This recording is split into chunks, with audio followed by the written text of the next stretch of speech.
Eh bien, si vous voulez bien, on va retourner dans 1 Timothée et nous allons commencer au 4e chapitre.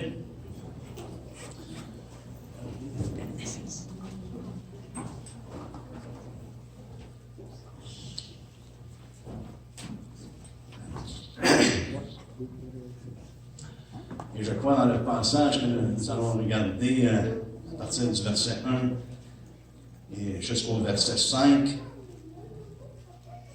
Nous allons lire ensemble cette portion d'écriture. Ça nous dit: mais l'Esprit dit expressément que dans les derniers temps, quelques-uns abandonneront la foi pour s'attacher à des esprits séducteurs et à des doctrines de démons, par l'hypocrisie de faux docteurs portant la marque de la flétrissure dans leur propre conscience. Ils prescrivent de ne pas se marier et de s'abstenir d'aliments que Dieu a créés pour qu'ils soient pris avec action de grâce par ceux qui sont fidèles et qui ont connu la vérité. Car tout ce que Dieu a créé est bon, et rien ne doit être rejeté pourvu qu'on le prenne avec action de grâce. Parce que tout est sanctifié par la parole de Dieu et par la prière. Amen. Alléluia. Je pense ici que Paul, par l'Esprit de Dieu, nous amène à être conscients de l'alerte. Une alerte à l'apostasie, qui, on sait, qui vient et qui... Ça fait longtemps que l'apostasie est établie, on pourrait dire, mais ça va en grandissant. Et c'est intéressant que Paul mentionne ça suite à l'affirmation de la vérité qu'il a fait tout au long. Il a dit à Timothée, il dit: je t'écris ces choses-là afin que tu saches comment te conduire dans la maison de Dieu. Et puis, il les amène non seulement à la manière qu'ils doivent se conduire et les choses qu'ils doivent mettre en place et auxquelles ils doivent adhérer aux instructions que Paul a données, mais également qu'ils doivent demeurer fidèles à l'Évangile et demeurer fermes dans la saine doctrine. Et suite à ça, frères et sœurs, qu'est-ce que Paul mentionne? Il mentionne un danger. C'est comme il veut attirer notre attention maintenant au danger présent. On vit dans un monde qui oppose la vérité. On vit dans un monde qui oppose Dieu. Et on le voit, n'est-ce pas, de plus en plus. C'est que les hommes ne veulent pas retenir la connaissance de Dieu. Comme on voit dans Romains 1, les hommes connaissant Dieu, ils n'ont pas voulu retenir cette connaissance-là. Ils ne veulent rien savoir de Dieu ou simplement qu'ils veulent se faire leur propre Dieu, comme on l'a vu mercredi soir. Ils veulent avoir une image de Dieu qui leur convient. Et c'est souvent, comme on en parlait dessus avec José, c'est l'image, c'est leur propre image. L'image d'eux-mêmes, du Dieu qu'ils aimeraient possiblement être. C'est comme ça qu'ils s'imaginent Dieu et c'est l'image qu'ils leur donnent. Autrement, ils ne veulent rien savoir du vrai Dieu. Ça, c'est la condition de l'homme dans son état naturel. Mais ici, Paul attire notre attention sur quelque chose d'un danger qui est présent, qui a toujours été présent, qui va demeurer présent. Et c'est comme si l'Esprit de Dieu lance une alerte. On entend, dans les 3 dernières années, on entend ça souvent, hein, des lanceurs d'alerte, des lanceurs d'alerte. Mais ici, le fait que Paul dit, mais l'Esprit dit expressément, c'est comme l'Esprit lance une alerte. Il y a un danger qui est réel. Réel pour ceux qui professent le nom de Christ, pour ceux qui marchent avec lui. Et on voit ici que la nature de notre combat, frères et sœurs, elle est céleste. C'est un combat céleste, c'est dans une sphère céleste. C'est des esprits séducteurs, des doctrines de démons.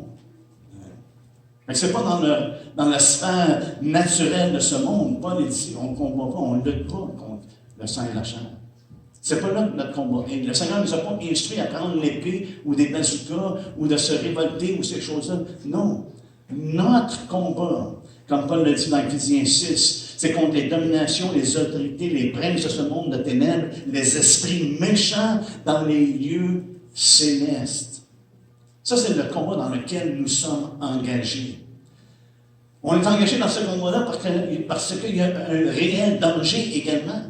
Et c'est ce que l'Esprit de Dieu ici veut porter notre attention sur ces choses-là. Et lorsqu'on lit ce qui est écrit, on dit, ça paraît si dangereux que ça, mais on va voir ensemble le danger qui existe et qui est très présent, au point que Paul dit qu'il y en a qui s'attachent à des esprits séducteurs et à des doctrines de démons. Ce n'est pas un petit combat, mais c'est des choses qui viennent pour essayer de séduire les hommes. C'est des esprits séducteurs. On est exhorté à combattre, n'est-ce pas? Paul exhorte Timothée, justement, dans le premier chapitre, à combattre le bon combat. Et c'est un combat spirituel, c'est un combat qui est réel. Nous avons, frères et sœurs, un réel adversaire. Pierre nous en fait part.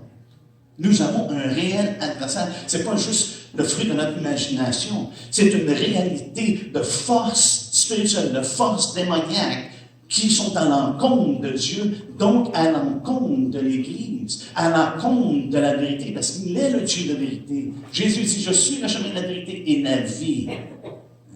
Il est à l'encontre de Christ. Et c'est ce qu'on voit dans le monde dans lequel nous sommes. On ne peut pas s'imaginer, frères et sœurs, que les hommes ont les bons intérêts à cœur pour l'humanité. Pourquoi? Parce qu'ils sont sous l'influence de ces puissances-là.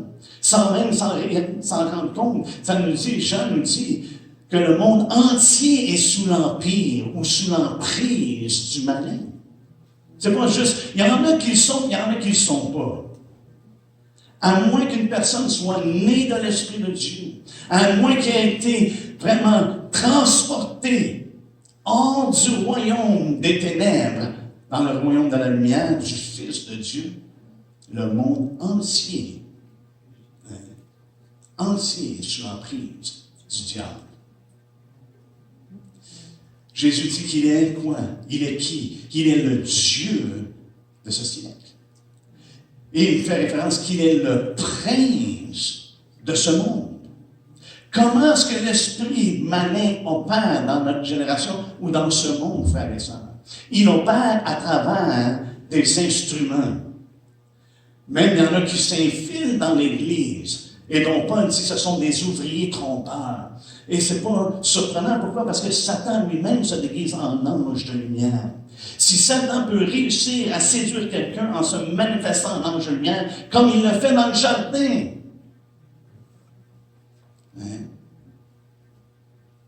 mais par contre, il y a une chose, frère et sœur, qu'on va voir en regardant ce passage-là. Une chose qu'on va voir et qui démontre un esprit séducteur ou une doctrine de démon. C'est lorsque celui qui parle, celui qui ouvre la bouche, contredit ce que Dieu a clairement enseigné, ce qu'il a clairement révélé. Et il vient à l'encontre de ça. On peut être assuré, frères et sœurs, que ce n'est pas l'Esprit de Christ, ce n'est pas l'Esprit de Dieu. Mais nous avons un réel adversaire. Mais, soyez encouragés. Parce que là, même là, parce qu'il dit dans sa parole qu'il dresse une table en face de nos adversaires. Savez-vous quoi? Nous avons communion avec Dieu, même en face de nos adversaires. Ça ne change pas la communion, la relation que nous avons avec lui, le fait que nous sommes opposés, le fait qu'il y a un adversaire, un diable qui rôde, qui cherche qui il peut dévorer ou qui il dévore. Alléluia. Je me réjouis, même si je marche à travers la vallée de l'ombre de la mort. Je ne crains aucun mal. Pourquoi? Parce que ta lunette, ton bâton, me rassure. Et c'est là qu'il dit, tu dresses devant moi une table. Alléluia. Cette table, cette communion-là, en face de mes adversaires. Vous savez quoi? L'ennemi est là. L'ennemi sait. L'ennemi sait. Les gens qui sont en communion avec Dieu. Mais ça ne m'empêche pas de vouloir combattre. Ça ne m'empêche pas de vouloir séduire. Mais il sait qu'ils sont en communion. Et je crois que c'est là que le combat est vraiment grand. Le combat est grand. Juste vous lire un verset dans 2 Corinthiens, vous le connaissez très bien. C'est Paul qui dit, nous ne marchons pas dans la chair. Nous marchons dans la chair, nous ne combattons pas selon la chair. Dans 2 Corinthiens 10. Au verset 4, il dit, car les armes avec lesquelles nous combattons ne sont pas charnelles. Ce n'est pas des canons, ce n'est pas des mitraillettes, ce n'est pas des épées, ce n'est pas des couteaux. Nos armes ne sont pas charnelles, mais elles sont puissantes par la vertu de Dieu pour renverser des forteresses. Nous renversons les raisonnements et toute hauteur qui s'élève contre la connaissance de Dieu et nous emmenons toute pensée captive à l'obéissance de Christ. Voilà le combat. Paul dit que les armes que nous avons, elles sont puissantes par la vertu de Dieu pour renverser les forteresses. Et nous renversons les raisonnements. Voyez-vous, les esprits séducteurs amènent des doctrines de démons. C'est des enseignements qui viennent vraiment fausser le raisonnement des hommes et qui essayent de fausser le raisonnement de ceux qui professent le nom de Christ.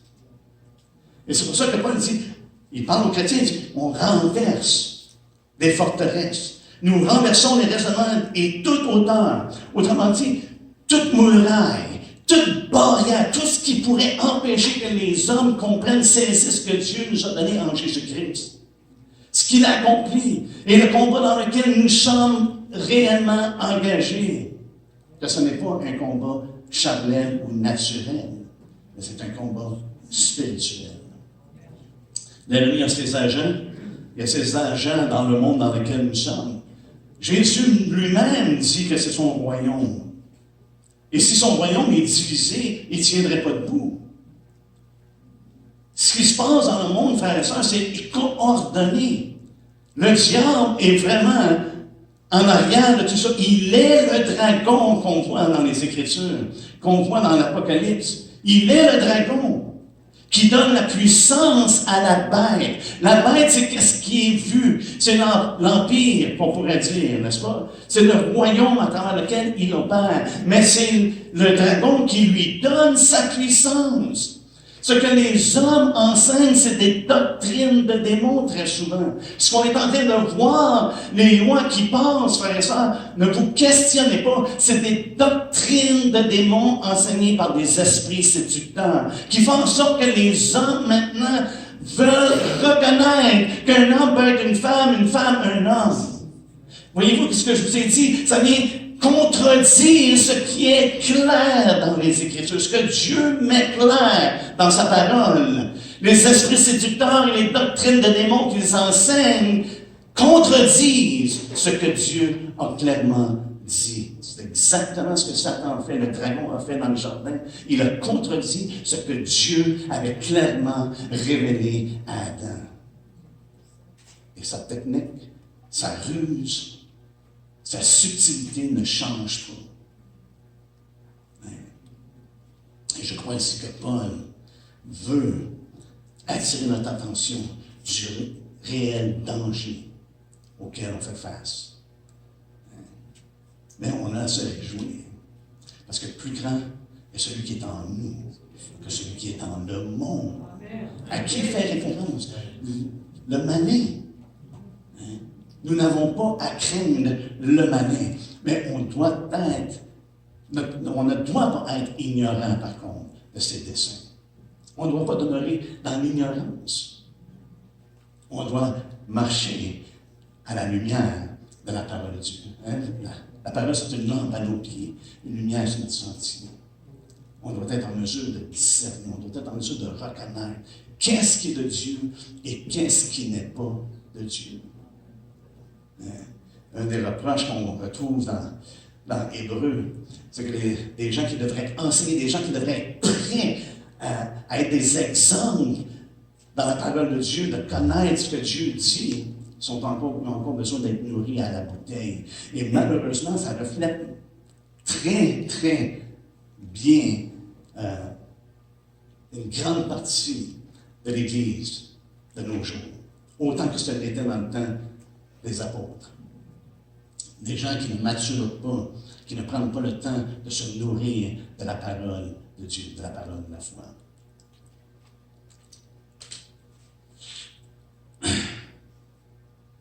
On doit être aux aguets.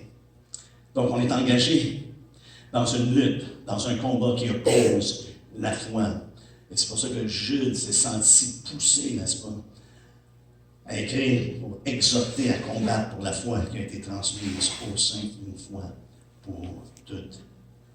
Une chose que l'on voit ici, c'est l'inévitabilité de la défection. C'est une chose qui va arriver. C'est quelque chose qui est inévitable. Quelques-uns abandonneront la foi. C'est ce qu'il dit. C'est inévitable. Quelques-uns abandonneront la foi pour s'attacher des esprits séducteurs. C'est inévitable. C'est une chose qu'on ne peut pas éviter. Ça fait partie du combat. L'ennemi cherche à séduire. C'est quelque chose qu'on ne peut pas manquer de rencontrer. Frères et sœurs, on connaît des gens qui, pour un temps, ont marché avec le Seigneur et par la suite ont quitté. Où ils suivent des choses, frère. Ils professent le nom de Christ, mais ce qu'ils suivent, ce n'est pas en accord avec ce que Dieu nous a révélé dans sa parole. Ils font toutes sortes de choses qui sont complètement à l'encontre. Et c'est là qu'on voit l'immaturité, malheureusement, dans l'Église de nos jours, où ce que les gens se promènent à quatre pattes et aboient comme des chiens, ou qui agissent comme des chats, ou qui font quoi que ce soit, ou qui voient des affaires qui sont complètement en contradiction avec la parole de Dieu. Mais ces personnes-là professent le nom de Christ. Ces personnes-là, ils disent que c'est vraiment ce qui se passe, c'est l'onction de l'Esprit. Et pourtant, ils n'entendent pas ce que l'Esprit dit aux églises. Ils sont engagés dans toutes sortes de choses. Je crois que c'est un esprit séducteur. Des esprits séducteurs qui opèrent dans ces choses-là. Et ils adhèrent à des doctrines de démons. Et ça perturbe à travers les années. Ces choses-là, c'est malheureux, mais c'est quelque chose qui ne peut pas être évité. Mais en même temps, pour nous, qu'on ne peut pas manquer de rencontrer ou de trouver. C'est inévitable, il va y avoir une défection. Les gens, il y en a qui vont abandonner la foi. Et l'apostasie ou la défection, le terme est synonyme. Ça veut simplement dire le fait d'abandonner ce à quoi on était lié. Et pourtant, la parole de Dieu est très claire ici, que la certitude que ces choses-là vont arriver, qu'on va trouver ces choses-là, frères et sœurs, est incontestable. Paul le dit aux Thessaloniciens, il dit, il faut que l'apostasie soit arrivée auparavant. Il y en avait déjà l'apostasie, mais Paul nous met en garde qu'il va y avoir une apostasie qui va être au-delà, où ce que l'impie va être manifesté. Il va y avoir des signes, des prodiges, des miracles mensongers. Ça va être quelque chose, probablement au-delà de ce qu'on a vu à ce jour. Mais il faut que l'apostasie arrive. C'est quelque chose que vous allez rencontrer, c'est quelque chose que vous ne pouvez pas manquer de rencontrer ça. Vous allez voir, vous allez trouver ces choses-là vont être présentes. Mais ici, Paul il fait appel à l'inspiration explicite de l'Esprit. Et c'est ça qui, pour moi, fait wow! Paul veut vraiment, il veut vraiment saisir notre attention, attirer notre attention. Il y a des façons d'interpréter ce passage. Je me dis, wow! Est-ce que Paul savait lorsqu'il écrivait qu'il écrivait sous inspiration de Dieu? Je sais qu'il savait qu'il écrivait sous l'autorité de Christ pour envoyer ces choses aux églises. Mais est-ce qu'il savait que ça allait tourner éventuellement en écriture? On n'en est pas informé. Mais il parlait par autorité. Mais ici, il met une enfance, mais l'Esprit dit expressément. Je trouve que c'est quand même intéressant. C'est comme si, non seulement qu'il parlait par l'autorité, par le don qu'il avait en tant qu'apôtre, que maintenant, à ce moment-là, il dit, mais là, l'Esprit dit expressément. Le terme utilisé pour expressément, c'est des paroles formelles. C'est comme si il est arrêté dans ce qu'il est en train d'écrire pour vraiment dire, OK, là, ce qui suit, là, sans aucun doute, c'est l'Esprit qui parle. Des paroles formelles, explicites. Des paroles explicites. Pas seulement expressément, mais des paroles explicites. Et puis ce terme-là veut simplement dire qui est nettement et complètement formulé, sans aucun doute possible. C'est dans l'esprit de Paul, à ce moment-là, on pourrait dire. Il savait que ça, c'est une chose qui est extrêmement importante. Pourquoi? C'est parce que c'est un vrai danger. Et vous devez porter attention à ces choses-là. Sans embâge, sans détour de langage, Paul ne parle pas de langage ici. Il parle d'esprit séducteur. Il y en a qui s'attachent à des esprits séducteurs. Ils pensent qu'ils s'attachent à Christ, mais c'est des esprits séducteurs et à des doctrines de démons. Et le terme explicite veut simplement également dire sans incertitude, sans ambiguïté. Comment est-ce que l'Esprit parle? Comment est-ce que Paul, à ce moment-là, savait que l'Esprit dit explicitement? Ça peut être par le fait de la parole de Dieu et de l'enseignement qu'il avait déjà reçu, qu'il connaissait.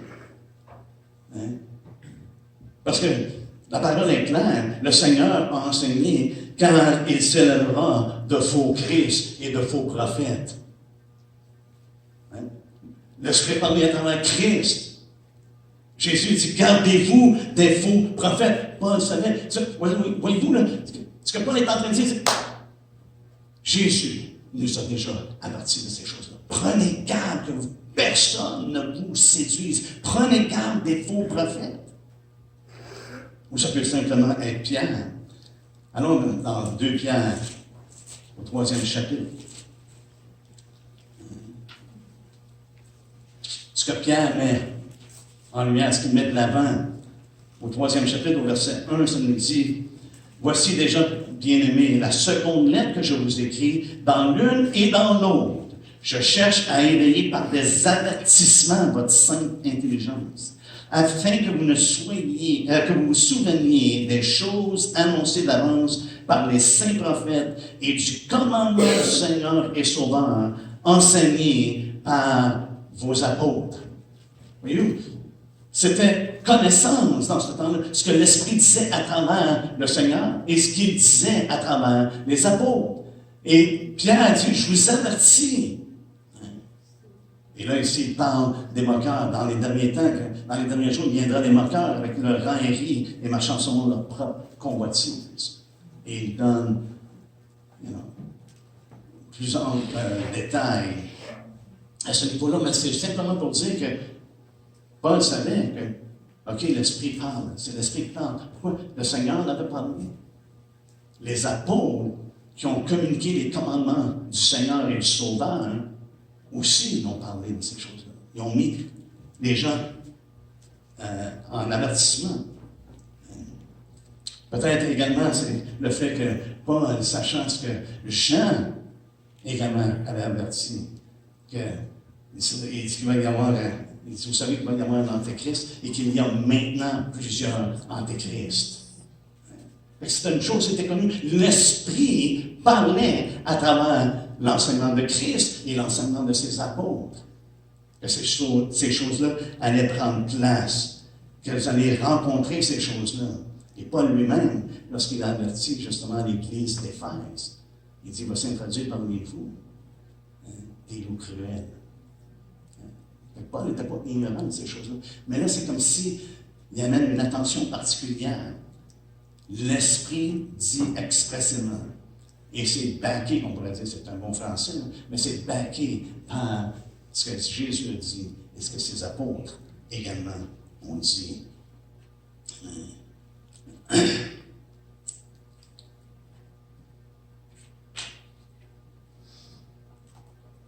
Par ce fait-là, vous et moi, on a un encouragement même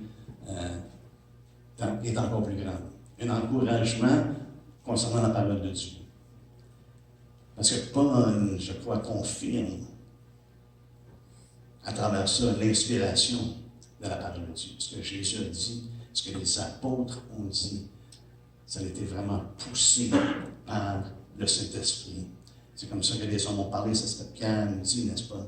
Et on rencontre souvent dans les Écritures, je vais juste vous donner quelques exemples, vous n'avez pas besoin de tourner, on ne prendra pas le temps de spécifiquement de regarder à ces choses-là. Ça nous dit, l'Esprit parle par la bouche de David. Dans Acte 4 lorsqu'il témoignait, et on dit, OK, l'Esprit parle. L'Esprit parlait par la bouche de David. Comment est-ce que l'Esprit dit? Comment est-ce que l'Esprit communique? Il parle par la bouche des hommes. Mais parfois, il parle directement au cœur de l'homme. Mais on voit également dans Hébreux 3. Dans Hébreux 3, ça nous dit, selon ce que dit le Saint-Esprit, aujourd'hui, si vous entendez sa voix, n'endurcissez pas vos cœurs.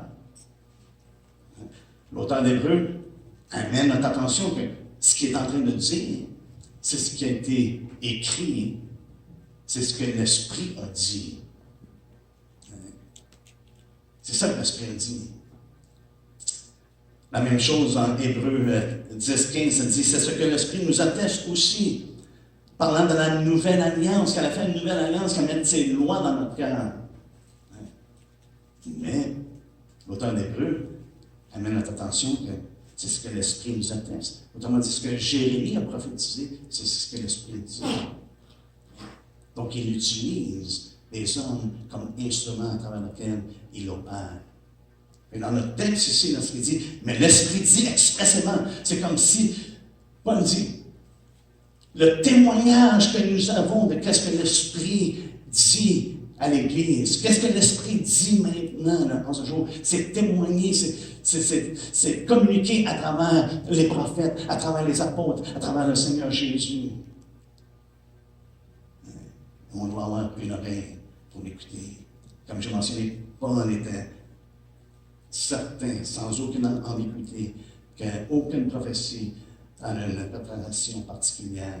C'est des hommes qui ont été poussés par le Saint-Esprit. C'est à ce moment-là qu'ils ont parlé. Et donc, on a besoin d'entendre ce qu'ils disent, parce que c'est l'Esprit qui parle. C'est vraiment une leçon pour nous, par contre, qu'on ne doit pas ignorer la réalité de sa présence et de sa directive.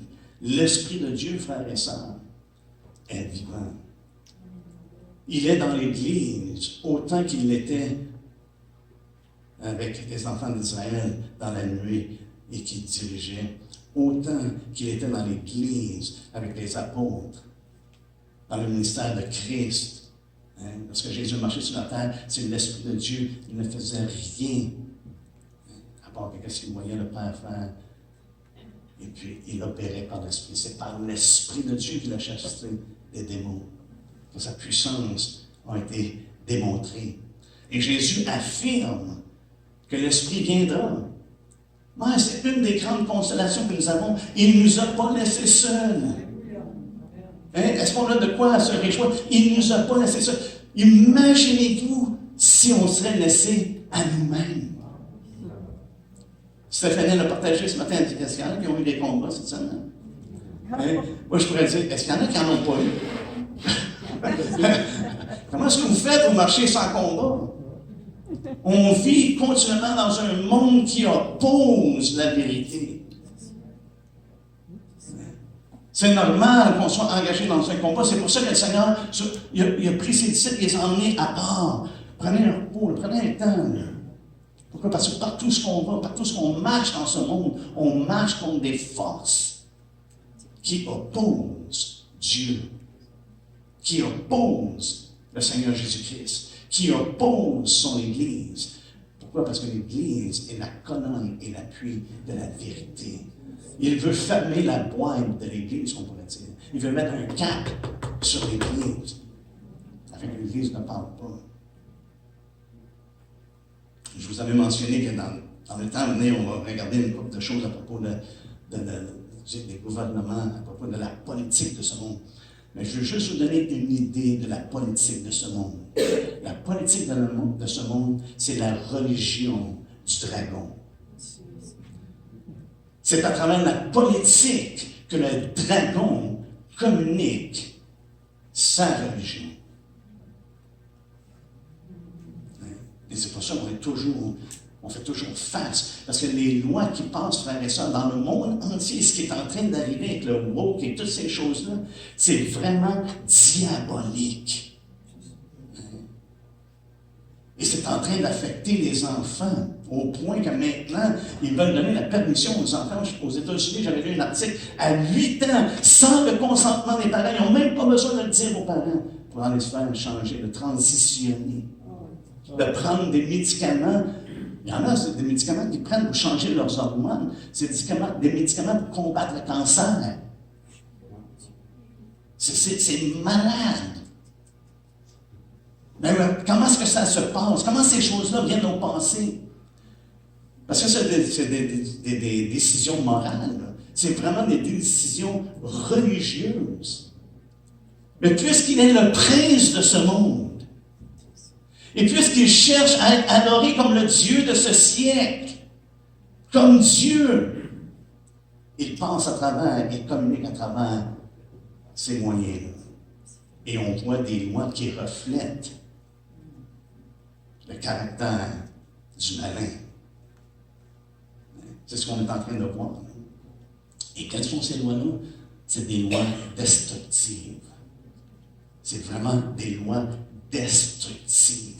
Une attaque sur la création de Dieu, sur l'image de Dieu que Dieu a fait avec les hommes. C'est une attaque sans cesse. Parce que son but, c'est de détruire. Son but, c'est de voler, c'est de dérober. Son but, c'est de tuer. Et on le voit avec l'avortement. Des lois qui sont passées maintenant. Frères et sœurs, sans nous le vouloir, vous et moi, en payant nos taxes, on paye pour l'avortement. Là, je ne dis pas de ne pas payer nos taxes. La parole de Dieu est là-dessus, rendez à César ce qui est à César. Mais c'est qu'on voit ici vraiment la religion de ce monde. On voit la religion du dragon qui est poussée à travers les gouvernements et à travers les politiques. Il ne faut pas se cacher. Regardez dans l'Apocalypse 13. Regardez ce qui se passe dans l'Apocalypse 13. La bête, les 7 bêtes, les 10 cornes, ces choses-là. Et qu'est-ce qui se passe par la suite? Qu'est-ce que le faux prophète fait? Il amène les gens à adorer la bête, à adorer le dragon qui a donné cette puissance. Mais on sait que la bête, c'est des gouvernements, c'est ce que ça représente. On a juste besoin d'aller dans Daniel pour savoir que ça représente ça. Lorsqu'il a vu les 4 bêtes, il nomme les bêtes, il dit c'est des gouvernements, c'est des forces gouvernementales, c'est des empires. Ouf! Et c'est pour ça que je crois que Paul ici parle, poussé par l'Esprit, dit, mais l'Esprit dit expressément. Expressément. Que dans les derniers temps, quelques-uns abandonneront la foi pour s'attacher à des esprits séducteurs et à des doctrines de démons. On va terminer ça avec juste une couple de commentaires. Mais comme je disais, c'est une leçon pour nous. On ne doit pas ignorer la réalité de la présence et de la directive de l'Esprit Saint. Jésus a affirmé qu'il viendrait, n'est-ce pas? Il viendrait pour quoi? Faire quoi? Enseigner, annoncer, diriger. C'est intéressant qu'on voit dans le livre des Actes des Apôtres, lorsque Pierre a une vision de ce qui se passe, la nappe qui descend et toutes ces choses-là. Là. Et quand la vision s'enlève, Ça nous dit que l'Esprit dit à Pierre, du moins c'est ce que Luc dit, que l'Esprit dit à Pierre, les 3 hommes qui t'attendent à la porte, descends, n'aie pas peur, va avec eux autres. Mais lorsque Pierre raconte les faits aux Juifs qui n'avaient pas été impressionnés du tout, qui avaient été mangés, étaient dans une maison de païens, il n'était pas de bonne humeur. Mais lorsqu'il a donné son témoignage, il leur raconte la vision, il leur dit toutes ces choses-là. Et quand ça s'est tout levé, il dit, l'Esprit me dit. Voyez-vous, Luc raconte, il dit, l'Esprit lui dit, et lorsque Pierre lui-même parle, il dit, l'Esprit me dit.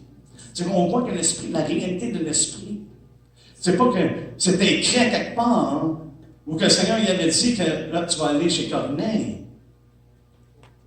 Mais c'est pas simplement l'Esprit qui parle à travers la bouche des hommes et qui est écrit qu'on l'a dans la parole de Dieu.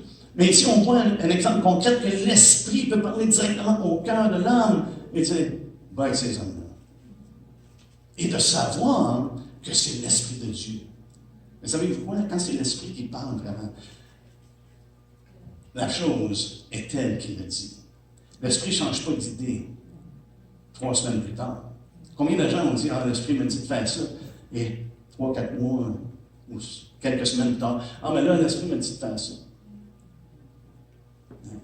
Et la chose que l'Esprit leur avait dit en premier lieu n'a jamais dû passer. Mais le même veut qu'il fasse d'autres choses. Ça, je trouve ça.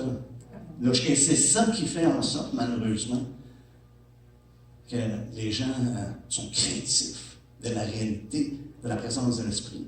L'Esprit, également, dans le parole, ça nous dit, l'Esprit dit à Philippe, va sur le chemin, tu vas aller rencontrer un unique. Je vais prêcher la parole. Mais c'est l'Esprit qui dit à Philippe, il y a nulle part qui dit, à part du fait que l'Esprit a dit, allez et faites des disciples. Mais là, c'est directement quel chemin prendre. L'Esprit dit à Philippe. On voit ici dans une rencontre de l'Église, ça dit, le Saint-Esprit dit, mettez-moi à part Paul et Barnabas. Chose très précise dans Acte 13. On voit également qu'il y en a qui étaient appelés prophètes. Agabus est un prophète. Et ce qu'il dit, il dit, voici ce que déclare le Saint-Esprit. Agabus, c'est pas ce que je pense, c'est pas un feeling que j'ai, c'est vraiment pas. C'est une révélation. Il dit, voici ce que l'Esprit dit. Voici ce que déclare le Saint-Esprit. Même Paul lui-même le dit dans Acte 20, 23, il dit, l'Esprit Saint m'avertit que partout ce que je vais rencontrer des liens, je vais rencontrer de l'opposition. Mais c'est l'Esprit Saint qui m'avertit. Ce n'est pas simplement que le Seigneur avait dit à Ananias, je vais lui montrer comment il doit souffrir. Mais même l'Esprit porte témoignage. Il l'avertit que partout où tu vas aller, Paul, tu vas avoir une opposition. Et également, je l'ai mentionné, mais on va terminer avec ça. À maintes reprises, au moins 7 fois, dans le livre d'Apocalypse,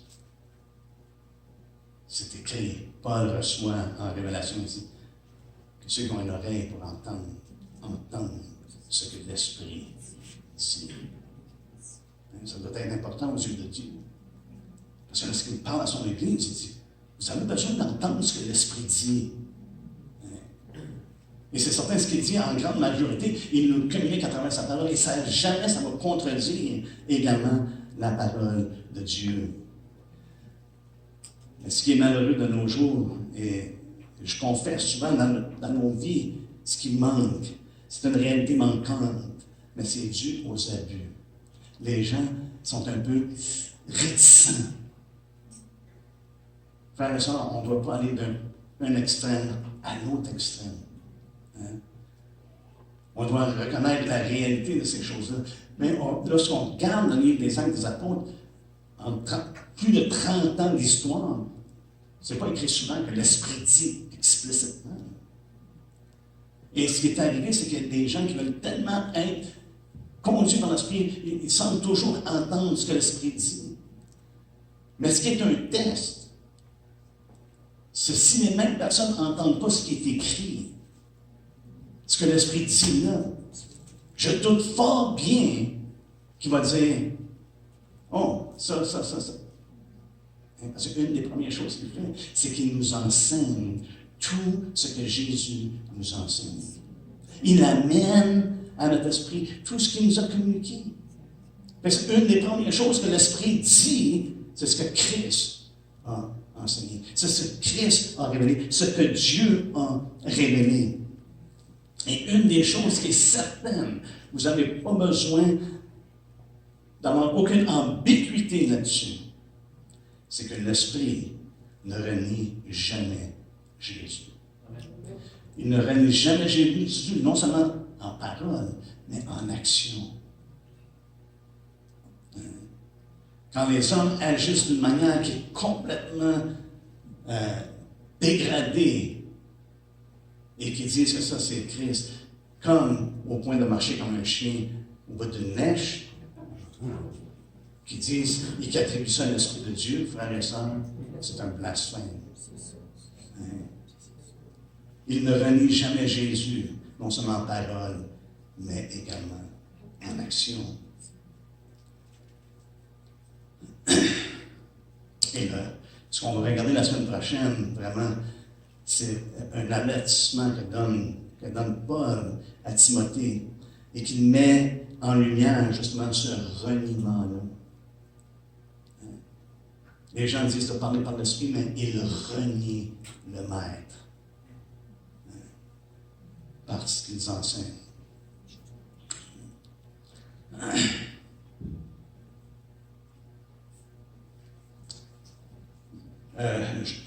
J'ai dit que j'allais terminer, mais je voudrais juste fermer cette portion-là. On en regardera le reste la semaine prochaine. Mais ça nous dit, dans les derniers temps, l'Esprit dit, il y a une enfance dans les derniers temps. Mais je crois que ça n'inclut les temps que Paul était.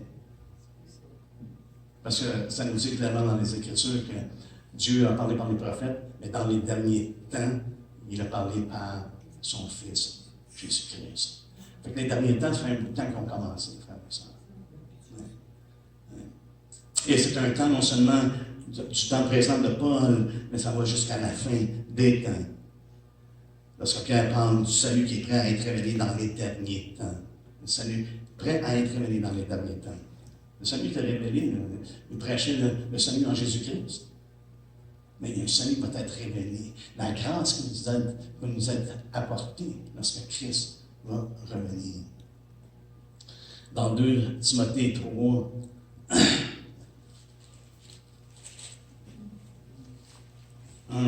ça nous dit, sache que dans les derniers jours, il y aura des temps difficiles.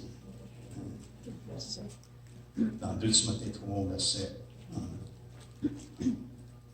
Au verset 8, il dit, de même que Jeannès et Jean-Bras s'opposèrent à Moïse, de même ces hommes s'opposeront à la vérité, étant corrompus d'entendement, réprouvés en ce qui concerne la foi. Dans les derniers temps, c'est des choses qu'on va voir de plus en plus et qu'on a besoin d'avoir des oreilles pour entendre ces avertissements-là. Et même Jean, on va terminer avec Jean a dit, petits enfants, vous savez que c'est la dernière heure. Pourquoi? Parce qu'il y a plusieurs antéchrists. Ils ont dit qu'on est dans la dernière heure. Alléluia. Savez-vous quoi? On doit faire attention de ne pas prendre ces choses-là à la légère. Pourquoi? Parce que Paul nous dit, l'Esprit dit explicitement, clairement, qu'il y a un danger qui est présent. Amen. On terminera la semaine prochaine. Et ce qu'on peut se demander,